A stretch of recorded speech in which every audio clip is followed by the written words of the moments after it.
Previously on the topic of honesty, I mentioned some field tests beneficial to human society from a utilitarian perspective, while I proposed an argument from an intrinsic perspective that honesty aligns with our truth-seeking nature. Whether this justified honesty depends on one's view that benefiting the group is virtuous and acting according to our nature is virtuous. This may not appear to directly benefit the honest individual themselves. However, cultivating honesty does provide personal benefits. The honest person understands the importance of truth and respects others' desire to know it. They can empathize with the pain of being deceived, as they too crave to discover reality and would be devastated to learn they had been misled about something they thought was true. From this perspective, the honest individual spares others that suffering. Just as animal lovers easily empathize with pets, the impoverished understand common hardships, and the formerly oppressed see the need for checks on power. One could argue, an individual's honesty doesn't guarantee understanding others, thus preventing deception. Many feel wronged by lies, yet still deceive others.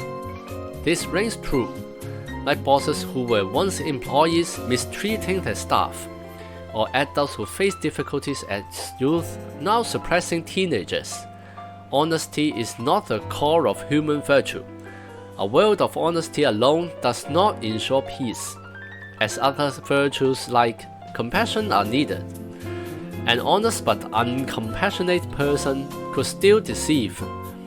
Truly, if a seemingly honest person ultimately lies, we must question whether they were ever honest to begin with. Unless absolutely compelled, the honest person does not allow themselves to lie, taking responsibility to verify information before speaking, lest they unwittingly spread falsehoods. This reinforces valuing truth and embraces their truth-seeking tendency. As the Hong Kong philosopher Tao Kwok Chang clarifies, one lives between omniscience and complete ignorance. We cannot know everything, yet are not totally ignorant either. Since reality's full scope is unknowable yet perpetually pursuable, the honest person's commitment to truthful speech naturally drives them to continually expand their grasp of reality. Thus, in domains involving facts and truth like confirming information and accumulating knowledge, the honest individual applies more diligence. Unable to lie, the honest person must confront difficult questions of personal culpability rather than evading or shirking responsibility, thereby cultivating forthrightness and accountability. Honesty has two dimensions, with others and oneself. Free of guilt, one can openly address others' inquiries, but when implicated, some will deflect blame and mislead to avoid addressing the issue, like the evasiveness recently confirmed by Victor Gao. Others will try to condemn others to distract, which little pains in China are sophisticated. Yet honest self-reflection means first shutting down the instinct to sidestep fault, then collaboratively examining and resolving the issue alongside the scrutinizer. Only by initially closing off the escape route can one properly address problems. This inward-facing component of honesty means owning up to personal shortcomings resolutely instead of making excuses. Considering the opposite behaviors of devaluing others' truth-seeking, devaluing truth itself, and evading accountability helps understand the mentality behind pathological dishonesty. Since truth is unimportant, there's no need to pursue it. Truth-seeking isn't some lofty ideal, so deceiving doesn't undermine any noble pursuit. Lying is just for survival, no big deal. How much one knows matters little. Just acquire enough information and knowledge to get by. Useful facts are retained. Just discard the irrelevant ones like trash. When accidents occur and one faces questioning, admitting fault is too difficult, improving too arduous, it's easier to make excuses, constructing an assembly line to immediately redirect any accountability by feeding the accuser a narrative of blaming external forces. The responsibility lies elsewhere. As mentioned before, I don't advocate extreme honesty or view it as the supreme all-solving virtue.